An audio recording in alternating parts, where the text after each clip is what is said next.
Hey everyone, so I thought it was about time that I give you all my thoughts on Sonic Forces. Now, if you have seen my playthrough, you've seen that I was pretty much excited about everything. You might think that, I would give this game a 10 out of 10.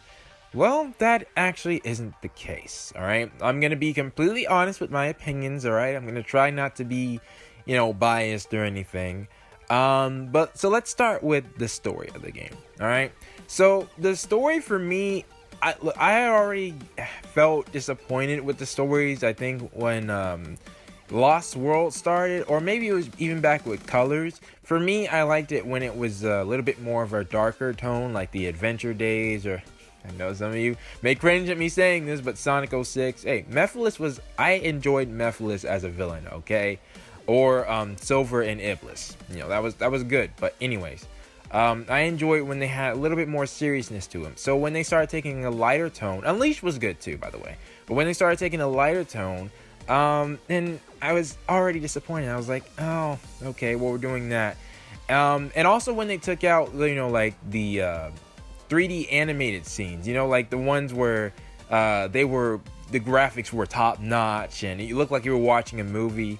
When they took out those things, I think. What was the last game that had those? I think Lost World had it. But yeah, so when they took those out, then I was already disappointed. So my expectations for this story were low.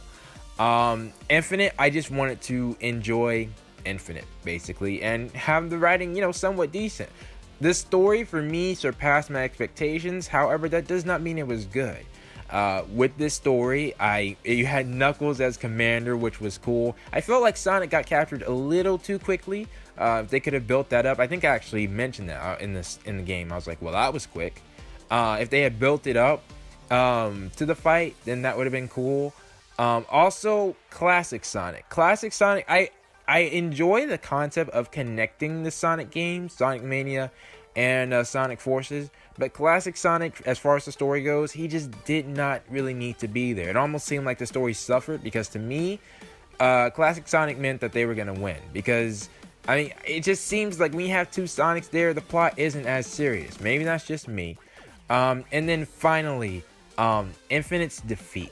If Infinite I needed some kind of closure on Infinite's character. His ending is left ambiguous, and maybe they are actually planning, because I know Supersonic's in the story, or in the game, as like a DLC or something like that. Maybe they're planning on having the actual ending as a DLC, which isn't necessarily good, but, I would still take that over just, no ending at all. So, that's my thought on the story. It was really good. I also enjoyed the Avatar. I really enjoyed how they incorporated him, and he had some beef with Infinite. I also wish that Shadow had played more of a part, since in the prequel, he seemed to be a big cause of why Infinite ended up the way he did, and where his drive came from. And then yet didn't really seem to be, brought up again at all. Infinite was suddenly fixated on Sonic, which, that's not a bad thing, but, Shadow should have had something in the end, to tie it all in. But again, it's a Sonic story, and my expectations weren't that high. So where I was personally satisfied, I can see where there are areas they need to improve on. Now let's move on to the graphics. For me, the graphics were amazing. Just looking at planet Earth and space was just awe-inspiring to me. And then you had all these things going on in the background. The engine that they are using for this game, what is it? The Hedgehog Engine 2 or something like that? I forget what the exact name of it is. But the engine that they were using, it really shows. And I think that was actually one positive step forward that Sega was making for the Sonic series. I really enjoyed that. But moving on from the graphics, we get to the gameplay itself. Alright, let's look at them one at a time. Alright, let's start with Classic Sonic. I do see what people were talking about with the jumps.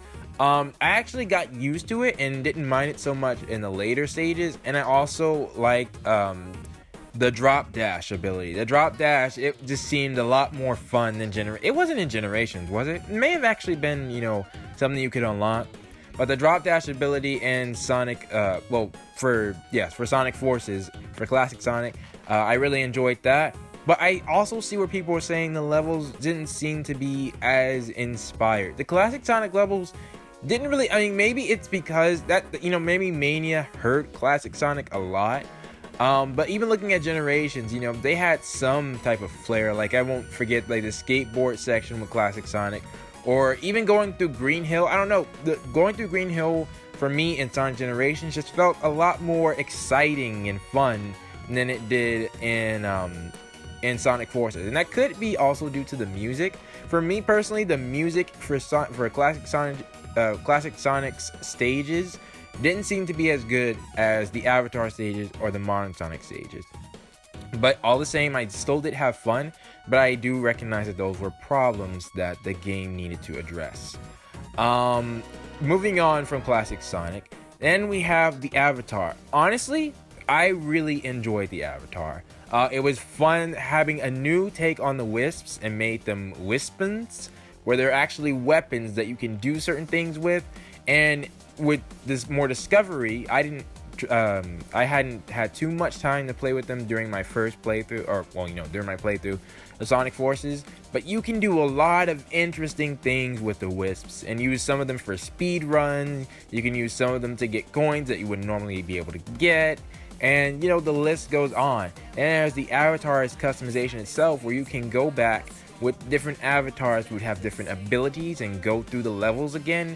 And there's also what I personally enjoy, how you could customize your avatar's look. Now, I will say this with the Avatar was a gamble. All right, the Avatar, if you did not like the Avatar, then a big portion of Sonic Forces already falls flat. And I don't mean the Avatar gameplay, I mean the Avatar itself, just the concept of having an Avatar. But that was a risk that Sega took, and I really would hope that when we look at this game, we don't convince Sega not to take any more risks. Risks are always something that I've enjoyed whenever they branch out, whenever they do something new. And like I said, I really enjoyed the Avatar in this game. I wish that they could actually have taken less of classic Sonic and put more of the Avatar. And also maybe have made him a little bit different than Sonic. I did notice that, some of his gameplay essentially seemed like it was, modern Sonic, but without his boost and with the Wispon. But there were differences, but I think they could have done a little bit more, but that's really just nitpicking. For me, the Avatar was done pretty well. I did notice also the speed, though. When you're running as the Avatar, he has a little bit of interest, or he or she. They have a little bit of an interesting speed when they're getting up to speed. Their acceleration, that's what I should say. Their acceleration was interesting, but for me, the Avatar was a great part of the game. And I would love to see it come back. But again, if people don't like it, then I could see how that would instantly be a section of the game where they just like, no. Like, that's a big part of the game. If you don't like that, then you would already not like the game. And finally, we move on to Modern Sonic. Modern Sonic was pretty much Modern Sonic. I enjoyed the stages. I heard some complaints that people said there should have been more 3D sections, and I do see that. I also noticed that it seemed easy to just homing attack over areas. I don't know if anybody else noticed that, but for me, for example, I think it was like the second to last level with Modern Sonic. It seemed like instead of going on different routes, you just homing attacked, and that was the best route, to just keep homing attacking enemies, which wasn't necessarily the Sonic formula. One of my favorite stages back in the day in Sonic Unleashed was Jungle Joyride, the day stage. To me, that stage was excellent. You had to have quick timing with the rails, and then you had to homing attack enemies and land on some large platforms, not small platforms. And there was also the speed, where you had to, if you missed your sidestep at all, you would die. And that's the kind of difficulty I would like.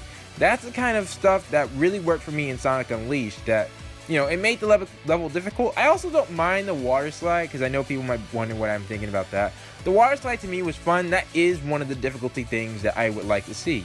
It's a different gimmick, but it is in 3D, and you're controlling Sonic.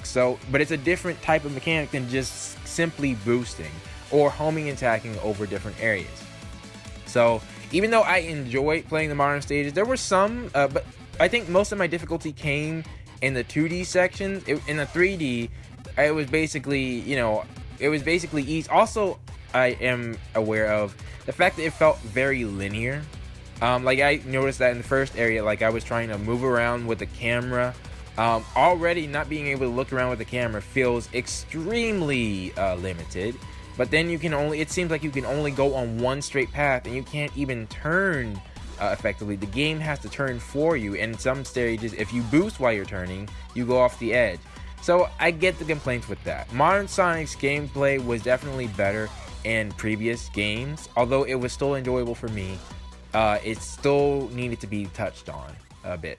Aside from that, there's also the boss battles. For example, if we go to Classic Sonic, if you look at his Egg Dragon boss battle and his section in the Death Egg Robot boss battle, they have virtually the same mechanics. The same thing goes for Sonic's Metal Sonic boss fight and his Infinite boss fights. While I really enjoyed the boss fights, there was a kind of common theme to them. Not that it's not necessarily bad, as Sonic Unleashed had a similar mechanics, but they did improve on the mechanics. They made the boss fights harder. But for Infinite, which is a final, which portrayed to be built up to be the final boss, and then for the final boss of the entire game, the Death Egg Robot, to have similar stages. Although I like the Avatar stage, but I think a lot of people were upset that the final boss of the Egg Dragon Robot seemed like the final boss in Sonic Colors. So yeah, I can understand the complaints about that. They had some good ideas. It looks like they needed more good ideas. But to say all that, to wrap up the gameplay, I am also aware of how many people were actually working on the stages for the Sonic gameplay. 2 of them were brand new, and they had to just look at past Sonic games and see what worked. So with that in mind, I think they did a really good job, and they also had some things that it seemed like they were going in the right direction. But like I forgot to mention the levels. The levels were too short. They absolutely were. I mean, you can actually go back and see where I mentioned in my playthrough, and I said, "That's it? Like that's it?"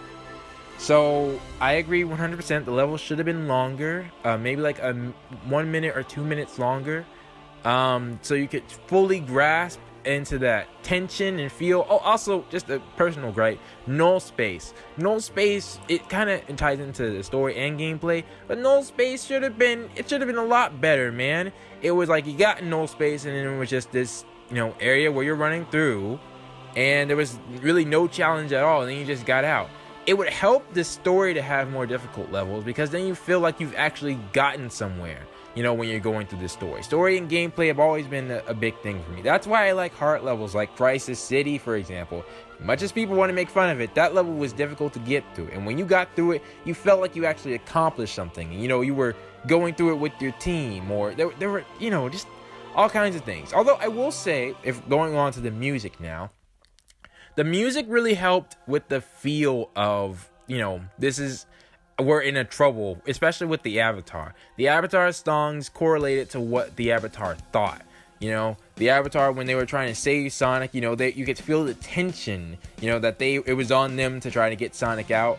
Or when Knuckles asked them to cause a distraction, it was a hopeful song. They were like, all right, I can do this. I can do this if I try, literally. Or some other, I think the first song was like, it's a who is it we're fighting for, like that worked very well. That's a big reason why I like the Avatar stages. The classic, and the modern Sonic stages had their good songs as well. They were pretty good. But it was really the classic Sonic stages that I think there was like 1 or 2 songs that I was like, okay, this isn't bad. But especially when you compare it to Sonic Mania, it's just like, oh, come on. They should have done better. But considering, again, what the team who was responsible for making the stages, I think they did good regardless. If I had to rate this game, I probably would rate it, I'd say a 6.5 out of 10. That's not based on my enjoyment level. If I had to based on my enjoyment level, it would be a 9.5 out of 10. Because I absolutely enjoyed this game, especially Episode Shadow. To me, Episode Shadow was done so perfectly. Although the levels being short, that could have been addressed. But I absolutely loved episode Shadow. It was difficult, it had you could feel the tension in the air, and that didn't seem to be as prevalent in the later half of the game. But anyways, yeah, for me it would be a 6.5 out of 10 because there are instantly things that I can look at and look out and see, what they could have improved on. So yeah, as somebody who really enjoyed the game, these are my honest thoughts. We do have to let Sega know what the deal, like what they could improve on for the game. But I will say, I feel like some of the complaints that I see, it just seems like people are jumping on the bandwagon and trying to say, oh, Sega, this game was terrible. I would not say this game is terrible at all right? I would just say that I feel like people really, they were looking at Sonic Mania, and also I would say Mario Odyssey, which I did not feel Sonic Forces could compete with at all, and I'm a Sega fanboy, trust me.